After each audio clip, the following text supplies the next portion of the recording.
arde. Haleluya. Sagerayo. Bene data.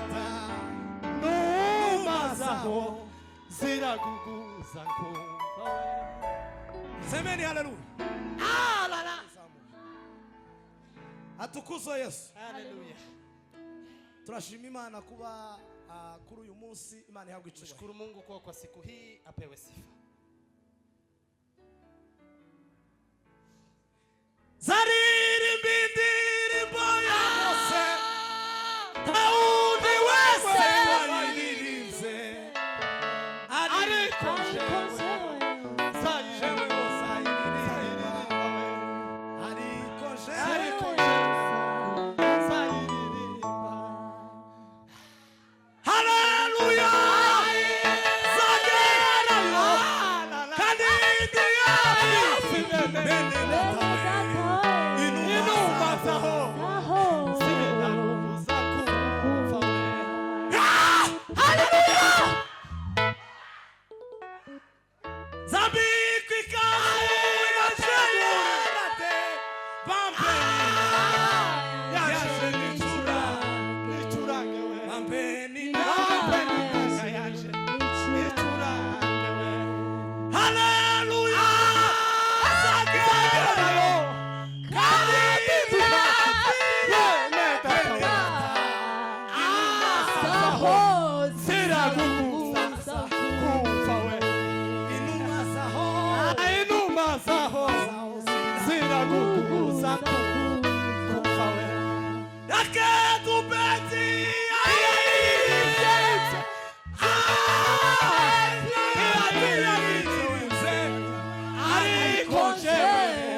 Aimbarikiwe sana na Mungu.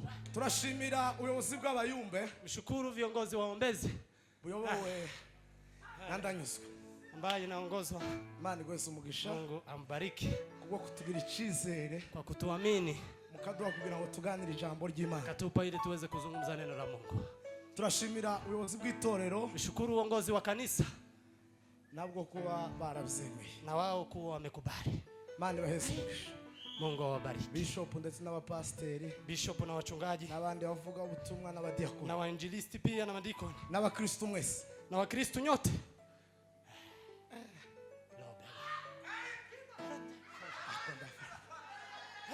Sombre. Haleluya!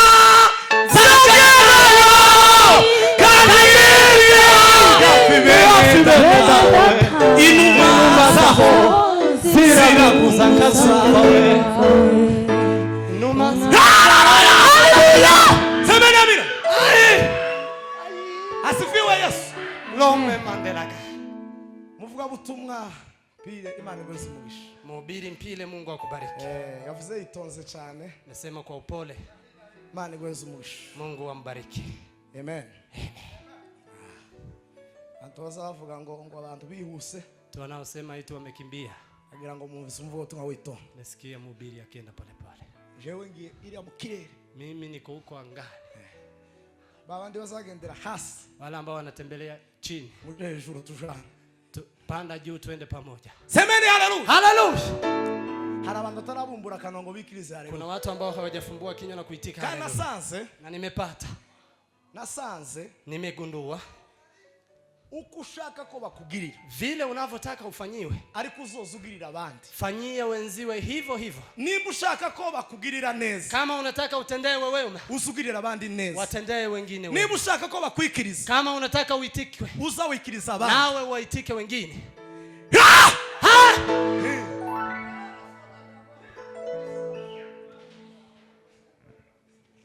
ariko nuza, lakini ukija hapa ukaza uje kuririmbisha, ukaja ukiwa unakuja kuongoza nyimbo, abandi bazafata umwanya wo kumva kuko bitakureba ukaza ugenda wegera inyuma.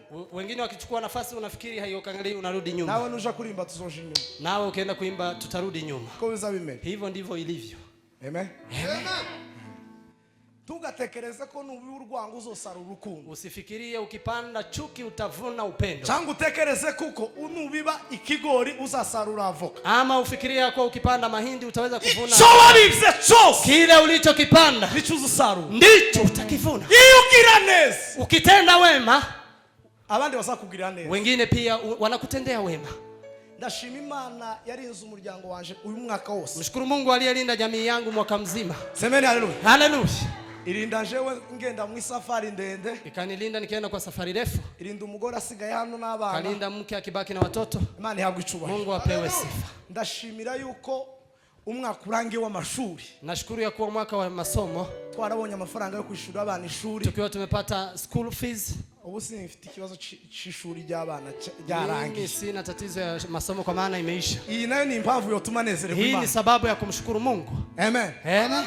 Abasiri batera ntibozumva. Wale ambao hawajaoa hawezi wakasikia. Umwana iyo yagiye kwishuri ukabona baramugaruye. Mtoto akienda shule wanamrudisha. Uzutekereza. Nafikiri kaba tasiku ibintu bimeze gute. Abandi bantu babonye uriya mwana ko yagarutse. Watu wameona ya kuwa mtoto huyo amerudi. Nashima Imana ko mwaka urangiye. Shukuru Mungu kwa kuwa mwaka umeisha. Semeni haleluya. Haleluya. Reka dusome ijambo ry'Imana Abagalatia ibice 5 umurongo wa 16 na 17. Wagalatia 5:16-17. Nagwaye gripe. Niko na homa. Ariko byose biragenda biza buhoro buhoro. Itaenda ikija pole pole. Wa 16. Uyu munsi ndasoma ahantu henshi. Tasoma mahali kwingi. Amen. Amen. Uandika yandike, utandika nawe areka afate umutwe. Na asiandika ashike kwa kichwa. Amen. Amen. Sanze buri hari abantu bazafata cyane umutwe. Pata kuna watu ambao wana kichwa inayoshika haraka. Abazafata bafate abandika nzomvuga ikintu nindangiza mvuge n'igipande cyacu. Watakao shika washike alafu tutakuwa tunasoma hata sura. Semeni amen. Haleluya. Soma ba. Kadusome mu izina rya Yesu. Haleluya. Bibiliya iravuze iti ndavuga nti muyoborwe n'umwuka kuko aribwo mutazakora ibyo kamere irarikira. Bibiliya iravuze ngo ndavuga nti muyoborwe n'umwuka, ongozeni na roho, nibwo mutazakora, ndipo hamtafanya izo kamere yale ambayo nafsi irarikira inatamani. Kuko kamere irarikira ibyo umwuka yanga, kamere izirarikira ibyo umwuka yanga, kandi umwuka yifuza ibyo kamere yanga, kandi umwuka nawe yifuza ibyo kamere yanga. Kuko ibyo bihabanye, nico gituma ibyo mushaka gukora atari byo mukora. Ariko niba muyoborwa n'umwuka ndi muba mugitwarwa n'amategeko. Amen. Amen. Nuko kamere nafsi mwili zose nibyo. Inakombiswa mu Giswahili mbona banditse ngo mwili. Mwili, nafsi, utu wa kale zose ni Kiswahili. Semeni haleluya. Haleluya. Giswahili ganavyo biratandukanye n'ikibizongereza. Kamere igira imirimo, mwili na kazi. Mwuka wera nawe kagira imbuto. Roho Mtakatifu nawe pia ana matunda. Niyo mpamvu izo bintu birabanye. Ndio maana mambo hayo ni tofauti. Kamere ikeneye ko umuntu atera imbuto. Utu wa kale anataka mtu apande mbegu. Mwuka nawe rero akeneye ko umuntu yera imbuto. Alafu roho naye anataka mtu azae matunda. Nukuvuga bihora bihanganye. Inaendelea kupigana. Semeni haleluya. Haleluya. Haleluya. Zakayo wewe. Kadindi afi. Bene tata. Inuma zao sina nguvu za kufa wewe. Ariki kigitaramo. Lakini ibada hii izina rya Yesu. Mucitege. Inuma zao ziraguguza kufa wewe. Numa zao ziraguguza kufa. Biblia yavuze ngo muyobogwe n'umwuka. Biblia imesema ongozaneni na roho. Nimumara kuyobogwa na mwuka wera, baada ya kuongozwa na Roho Mtakatifu, nibwo mutazakora ivyo kamere irarikira. ndipo mtafanya mambo ya mwili. Kuko kamere, kwa maana izirwanya abantu kwera imbuto, inawapiganisha watu kuzaa matunda, ikaza buri gihe, inaleta kila wakati kugira ngo utabasha kwera imbuto, ili usizae matunda. Ariko iyo ufite mwuka wera, lakini ukiwa na Roho Mtakatifu, mwuka wera, Roho Mtakatifu aza gushoboza, anakuwezesha kuba mu buzima, kuwa kwa maisha kwera imbuto buri gihe, nayo zaa matunda kila wakati. Kamere na mwili iteka ryose yorirwa, mara kwa mara inapigana. Nukuvuga ngo biri mu kibuga, tamaa ya mwili inapigana, birahanganye, zipo uwanjani. Sasa bivuga ngo inasema umwe agakurura, mmoja anafuruta, undi agakurura, mziwa anafuruta. Hao waisemo pale umechagua ni uzuri, maamuzi ndipo utakwenda. Amen. Hallelujah. Semeni hallelujah. Amen. Hallelujah. Hallelujah. Mungu ni yule yule jana hata leo milele habadiliki, yeye ni yule yule.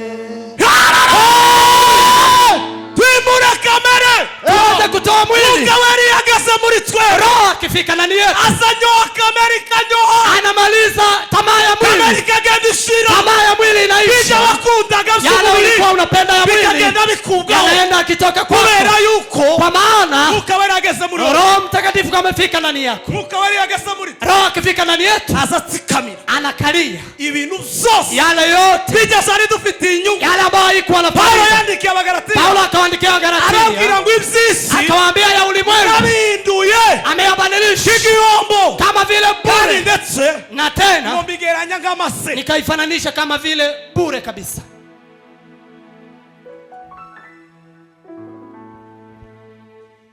Ninajua mawazo unayoniwazia ni mawazo ya amani, wala si ya mabaya.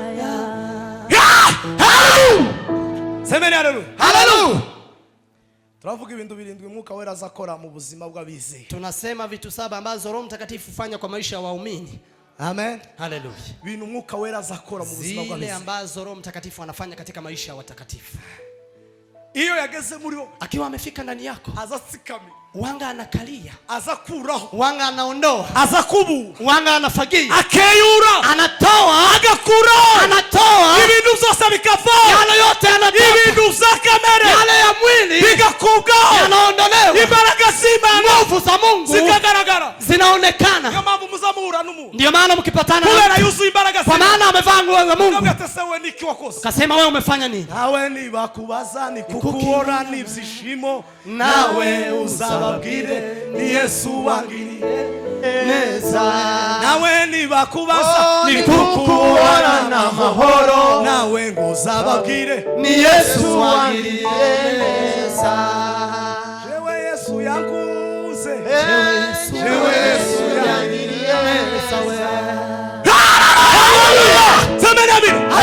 Birasaba kugira ngo inafaa ili twemerere mwuka wera, tukubalie Roho abe muri twebwe, namara kuba muri twebwe, baada ya kukaa ndani yetu, tuyobora, aje atuongoze, atwigishe, atufunze ibyo twebwe tutoshobora. yale ambayo hatuwezi. Hari ibyo tutoshobora, kuna yale hatuwezi, hari ibyo tudashobora, kuna yale ambayo hatuwezi. Niyo mpamvu Yesu yaravuze, ndio maana Yesu akasema, ngo birangwiriye, imanifaa ngomba kugenda ili niende, kazabohereza na niwatumie umufasha, msaidizi, uzabana namwe, atakayekaa nanyi, azabigisha, atawafunza ibyo ndabasha kubigisha, kandi abayobore, na atawaongoza mu nzira y'ukuri, njia ya ukweli n'umwuka wera ya Roho Mtakatifu. Uvuge ngo amen. Sema amen.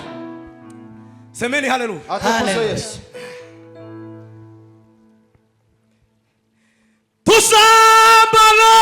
Tushambale, tutambe, tumuivuge, rulema witu Yesu aliwa mbele, tumusimaye ndaye gunduliga yege, yangombe, yangombe, walinyande. Hallelujah.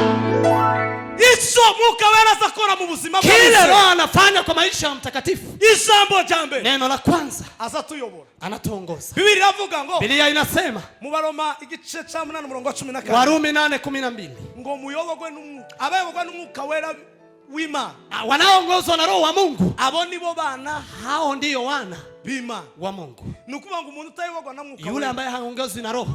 buri hari ukuzura umwuka, Kuna kujaa roho hakaba no kuyoborwa na n'umwuka. kuongozwa na roho. Abantu benshi buzuye umwuka, Watu wengi wamejaa roho ariko ntibayoborwa nawo. lakini hawaongozwi na roho. Kuzura umwuka, Kujaa roho ku ndimi, na kunena kwa ndimi, wohanura, unaweza ukatabiri, wosamburia, unaweza ukashambulia, woririmba, naimba, ariko lakini kamera itarapfa. utu wa kale hajafa. Ariko iyo uyoborwa na Mungu, Lakini ukiongozwa na roho, kuvuga ngo wewe tubukiriho. wewe haupo. Niyo mpamvu Paulo yavuze, Ndio maana Paulo akasema, sije uriho, si mimi nipo, ni Kristo uriho muri ni Kristo yumo ndani yangu. kuvuga ngo siwe wige. Si yeye anayejiongoza. Iyo uyoborwa na Mungu, Ukiongozwa na roho, uri umwana w'Imana. wewe ni mwana wa Mungu. Kandi Na tena Mwuka wera ni ukuyobora. roho ndiye atakuongoza. Azakubwira ngo vuga maka, Anakuambia sema kidogo, akubwira ngo reka ki, anakuambia wacha hili, reka bino, lacha haya, reka bino. wacha haya. Ntukagire inenesi. Roho wanga anakataa vitu, Agire inenesi.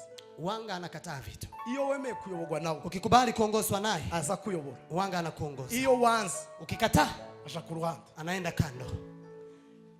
Ara gatabo ka moyo wa muto, Kuna kitabu cha moyo wa mtu. iyo wemeye Mwuka wera, Ukikubali Roho Mtakatifu, habarimo inuma, kuna ua isobanura Mwuka wera. ambayo inatafsiri Roho Ariko Mtakatifu, iyo kamere ikiri muri wowe, lakini mwili bado ndio inakuongoza. habarimo inzoka, Unapata kuna nyoka, ingurube, kuna nguruwe, udusheri, unapata kuna vitu tofauti, ibikeri, hata kuna chura, akanyamasyo. kuna vitu hizo tofauti Ibyo byose bikagenda bisobanura za kiburi, za zinaenda tamaa. kiburi, tamaa. Amen. Haleluya, Semeni haleluya. amen. Iyo tuyoborwa n'Umwuka w'Imana, Tukiongozwa na Roho wa Mungu, tuba turi abana b'Imana. sisi ni wana wa Mungu. Biblia yavuze ngo Biblia imesema abayoborwa n'Umwuka w'Imana, wanaoongozwa na Roho wa Mungu, aba bose ni abana b'Imana. hao ni wana wa Mungu. Nukuvuga ngo agaciro Thamani k'Umwuka mu muntu ya Roho ndani ya mtu aza tuyobora, anatuongoza kandi akatuyobora na neza. anatuongoza vema, Nukuvuga ngo agenda twigisha anaenda akitufunza uko tuvuga, vile uko tutasema, dukora, vile uko tutafanya, tugenda. vile tutatembea. Amen. Amen. Wibaze ngo ese wuzuye Umwuka wera cyangwa Jiulize, uziyobora? je, umejaa Roho Mtakatifu ama Ko usanga unaongozwa? waruzuye Umwuka wera Maybe umejaa Roho ariko utazuyoborwa nawe. lakini uongozwi na Roho. Cya kabiri, Ya pili, Mwuka wera azaduha kuvuka irya kabiri. Roho Mtakatifu anatupa kuzaliwa mara ya pili. Amen. Amen. Soma Tito wa 3:5. Soma Tito 3:5. Kuvuka ubwa kabiri. Kuzaliwa mara ya pili. Mwuka wera azaduheza kuvuka ubwa kabiri. Roho Mtakatifu hutupa kuzaliwa mara ya pili. Ubwa kabiri. Tito Mara ya pili. ubu ndashinganye Genda na mahoro, bugingo bwanje burinzwe n'uwabupfiriye.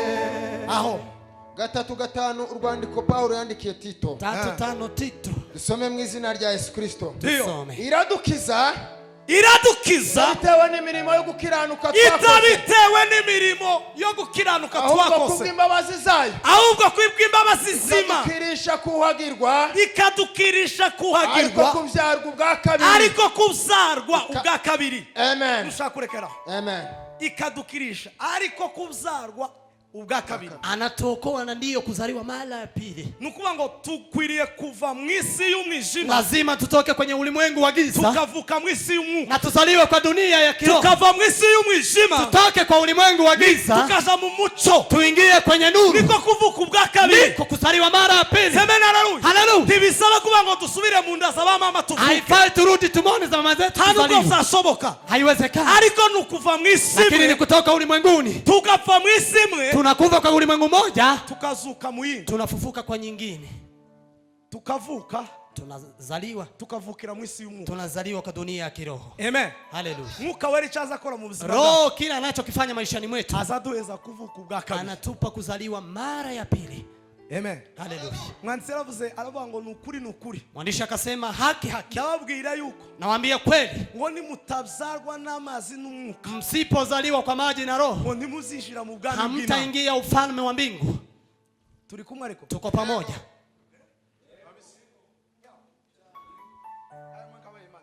Muinue utukufu kwa Mungu. zamura amaboko yombi. Inua mikono yote miwili. Haleluya. Semeni amina. Haleluya. Roho akiwa ndani yetu atuweza kuvuka ubwa kabiri. anatupa kuzaliwa mara ya pili. Wibaze nimba waravutse ubwa kabiri. Jiulize kama umezaliwa mara ya Hari pili. isi wavukiyemo. Kuna dunia umezaliwa. Hari n'indi ugomba Kuna kuvukiramo. ingine ambayo unafaa kuzaliwa. Isi wayivukiyemo. Umezaliwa kwa dunia Ariko hii. ukwiriye kuvuka mu yindi Lakini lazima uzaliwe kwa dunia kuko Mwuka kiroho. Wera Kwa maana Roho azatuweza kuvuka ubwa kabiri. anatupa kuzaliwa mara ya pili. Ariyo si y'umwuka. Na ndiyo dunia ya kiroho. Amen. Amen. Kweli. Hakika. Cha gatatu. Ya tatu, Mwuka Wera aba muri twe. Roho Mtakatifu anakaa ndani yetu. Abakorinto ba mbere 6:19. Wakorinto wa kwanza 6:19.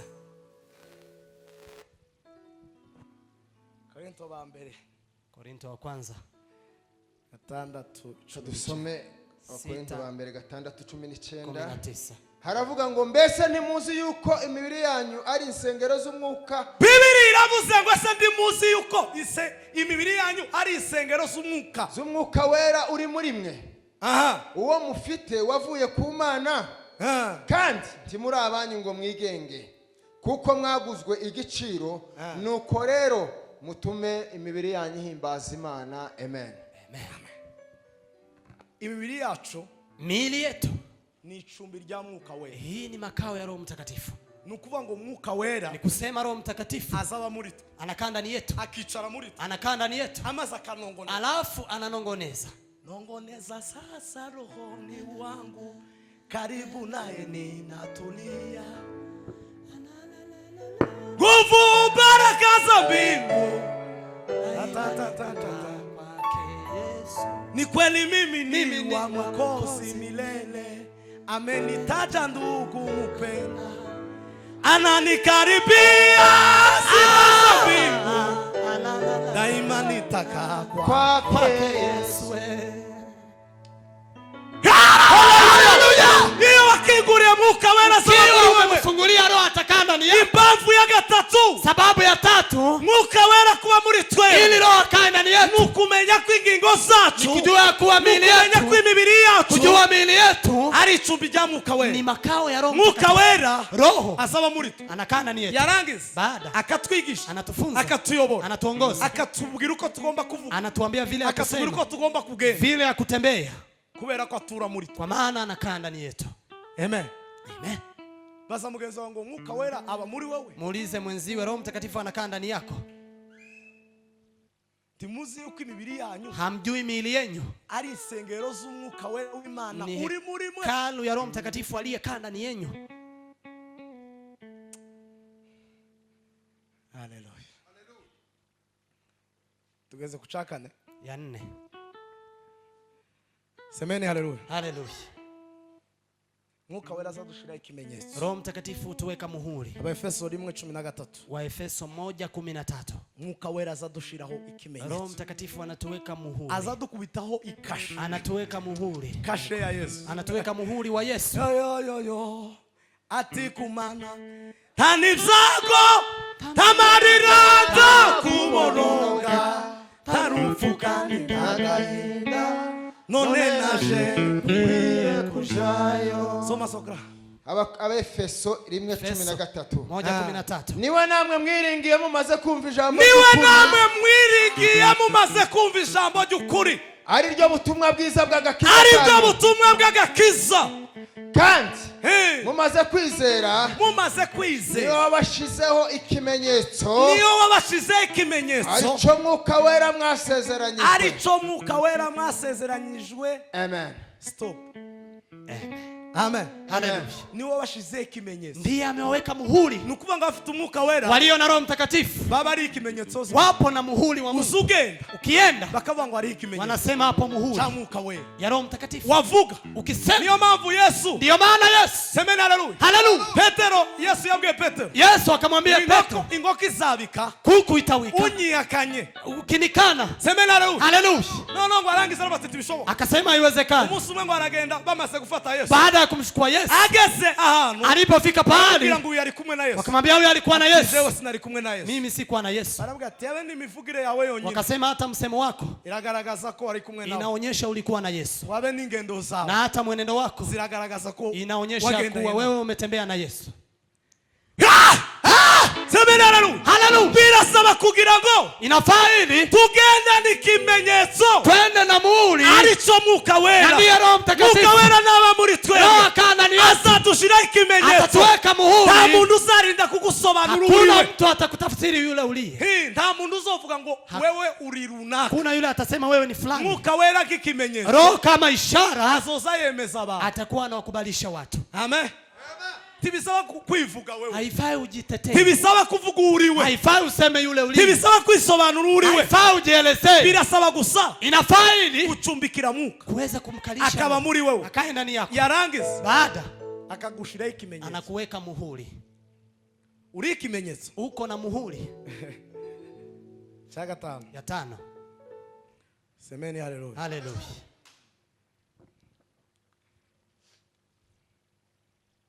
Mwuka Wera azayemeza bisi. Roho Mtakatifu uwakubalisha wa ulimwengu. Amen. Amen. Ibintu Mwuka Wera azakora yageze muri twe, Yale Roho Mtakatifu anafanya akifika ndani yetu. ica gatanu, Ya 5. azayemeza abisi. Uwanga anawakubalisha. Yohana 16:8. Yohana 16 mstari wa 8. Azayemeza abisi. Anawakubalisha watu wa ulimwengu. Hari umuntu uzubwiriza Kuna mtu ukihubiri kavuga ngo nabemeje, anasema amewakubalisha. yaririmba Akiimba ati ndabemeje. wameitika. Amen. Haleluya. Kosiko kwemeza. Hiyo sio kufanya watu waitike, wakubali. Mwuka Wera Roho Mtakatifu iyo ari muri wowe akiwa ndani yako uzuhindurira abantu, unabadilisha watu kuba abigishwa ba Yesu, wanafunzi wa Yesu. Gasoma soka. Yohana ubutumwa bwiza 16 umurongo wa 8. Dusome mu izina rya Yesu Kristo. Ubwo azaza azatsinda abisi, abemeza ibyicaha n'ibyo gukiranuka n'iby'amateka, ibyicaha yuko batanyizeye n'ibyo gukiranuka yuko nja kwa data kandi namwe muzaba mutakimbona, n'iby'amateka kuko umutware w'abisi aciriweho iteka. Amen. Ubwo azaza akija azatsinda abisi, atawashinda wa ulimwengu, abemeza iby'ibyaha kubalisha ya dhambi zao. Mwuka Wera yageze muri wewe, Roho akifika ndani yako azakwemeza, anakukubalisha, akakwemeza ita, anakukubalisha dhambi, agatuma anafanya ubasha kubwira abandi, kuambia wenziwe wa Mwuka Wera, Roho Mtakatifu akabatsinda, anawashinda, bagatsindwa na Mwuka Wera, wanashindwa na Roho, bakemera, wanakubali ibyaha, dhambi, bagahinduka, wanabadilika. Amen. Amen. Iyo Mwuka Wera ageze muri Roho akifika ndani yetu, imirimo Mwuka Wera azakora, kazi ambazo anazifanya, azatsinda abisi, anashinda wa ulimwengu. gutsinda abisi, Kushinda wa ulimwengu ngutsinda biriya bya ni kamere, kushinda mambo ya mwili, biriya bikugoye, haya maana biriya kusumbua, bikuremerera, yanayokulemea. iyo Mwuka Wera ageze, Roho akifika ndani yako arabitsika, atayakalia, zarangiza bigashira, alafu inaisha, akabatsinza ibyisi, na akawashinda wa ulimwengu. Amen. Amen. Cha gatandatu, Ya 6.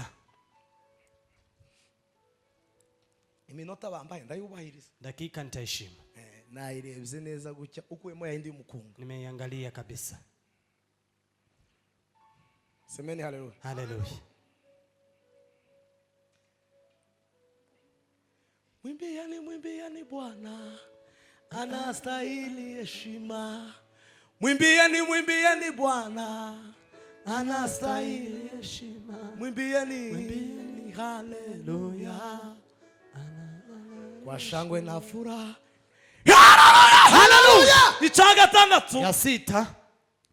Mwuka Wera azaduheza kuzuzwa. Roho utupa kujazwa. Bibiri zivuga mu gitabo cy'ibyakozwe n'indumwa 2:4, Matendo ya Mitume 2:4, ngo bose buzura Umwuka Wera, wote wakajazwa Roho Mtakatifu, batangira kuvuga kundi misha, wakaanza kunena kwenye lugha mpya. nukuvuga ngo Mwuka Wera yageze muri twe jo, Roho akifika ndani yetu azaduheza kuzuzwa, anatupa kujazwa, kandi twuzuzwa, na tukijazwa tukavuga kundi, tunasema kwenye ndimi, twavuga kundi, tukisema kwa ndimi abantu bagasobanura, watu wanaelewa.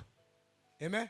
Amen. Mwuka Wera Roho Mtakatifu azaduheza kuzuzwa, anatupa kujazwa, kuzuzwa Mwuka Wera, tunajazwa Roho, tukavuga indi misha, tunanena kwa ndimi tukavuga ibintu Imana ihayivuga, tunasema yale Mungu anasema, kubera ko Mwuka Wera ari muri kwa twe. maana Roho yupo ndani yetu. Kindu cha gatandatu Mwuka Wera Jambo azakora, la 6 ambalo Roho anafanya, azaduha kuzuzwa. anatupa kujazwa. Ya 7. Mwuka Wera aduha imbaraga. Roho Mtakatifu hutupa nguvu. Zakozwe n'intumwa 1:8. Matendo ya Mitume 1:8. Amen. Amen. Azaduha imbaraga. Atatupa nguvu. Azaduha imbaraga. Anatupa nguvu. Duha imbaraga. Anatupa nguvu. Zakozwe n'intumwa 1:8. 1:8 Mathayo. Haravuga ngo icyakora muzahabwa imbaraga. Bibiliya avuga ngo icyakora muzahabwa imbaraga. Mwuka wera nabamanukira. Mwuka wera namara kumanuka. Kandi muzaba abagabo bo kumbamya. Kandi muzaba abagabo. Yerusalemu. Bo kumbamya Yerusalemu. Ni Yudaya yose. Ni Yudaya yose. Ni Samariya. Ni Samariya no kugeza ku mpera y'isi. Amen. Icyakora muzahabwa imbaraga. Mtapokea nguvu. Mwuka wera. Roho namara kubamanukira. akiwashukia. Akiwajia. Haleluya. Mtapewa nguvu. Mzahabwa imbaraga. Amen. Amen. Mwuka wera ichaza kora muri tu. Kile Roho anafanya ndani yetu. Bwana sifiwe. Amen. Abakora Bwana sifiwe. Haleluya.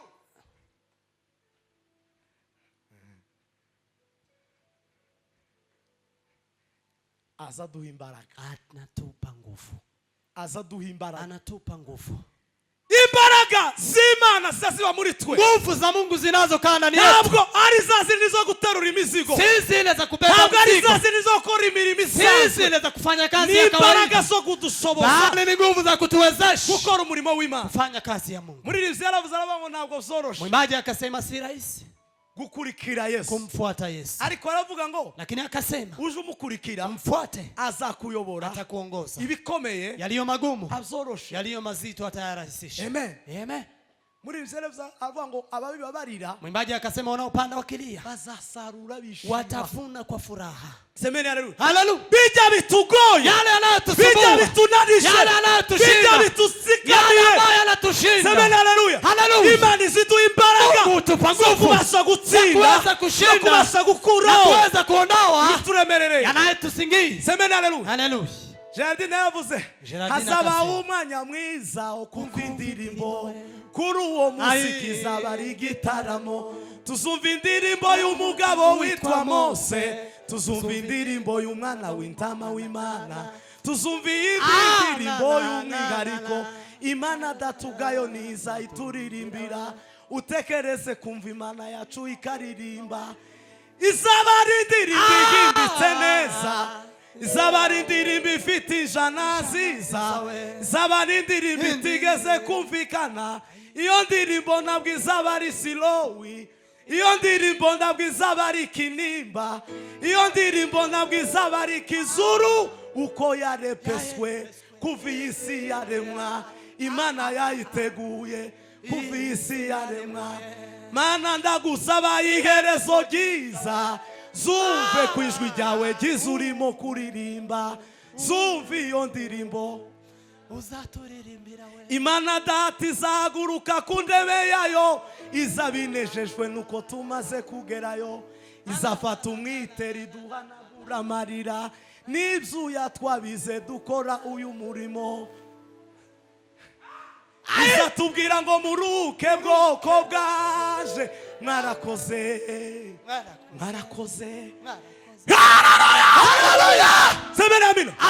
Wizafata igitambara. Atachukua kitambaa. Widuhanagura amarira yose twarize. Atafute machozi yote. N'izuya zose. Na hata jasho Twabize. tuliyolia Dukorera Imana. tukimtumikia Mungu. Mama bino zuya. Si mnaona hii jasho? Nukuri gw'Imana izofata Kweli Mungu atachukua kitambaa. Izofata igitambara. Atachukua kitambaa. Iduhanagura izuya. Alafu atupanguze. N'amarira twarize. Na machozi tuliyolia. Turira umurimo Kwa w'Imana. ajili ya kazi ya Mungu. Haleluya. Mana data izahaguruka ku ndebe yayo. Ningawo musari bw'izahaguruka ku ndebe yayo. Mungu atasimama kwa kiti chake. Izabinejejwe nuko tumaze kugerayo. Izafata umwitero iduhanagura amarira. N'ibyuya twabize dukora uyu murimo. Izatubwira ngo muruhuke bwoko bwacu. Mwarakoze. Mwarakoze. Mwarakoze we. Semeni amina. Haleluya. Bwana Yesu asifiwe. Nukuri Imana izoduhanagura. Mungu atatufuta machozi. Izaduhanagura amarira twarize yose. Machozi tuliyolia yote. Ibyuya twabize byose. Jasho tuliyotoa yote. Ima. Mungu Izabiduhanagura. Mungu atatufuta. Ima. Mungu Iziduheza imbaraga. atatupa nguvu. Mwuka wera yari muri. Roho akiwa ndani yetu Azaduha imbaraga. anatupa nguvu Zo kubasha. za kuweza Gukora umurimo w'Imana. kufanya kazi ya Mungu. Nubwo bigoye. Hata kama ni vigumu, Nubwo bikomeye. hata kama ni mzito, Nubwo birimo amaho. hata kama kuna Nubwo birimo mbivu, intambara. hata kama kuna vitu, Nubwo bigaragaza ari hata kama byinshi. majaribu ni mengi.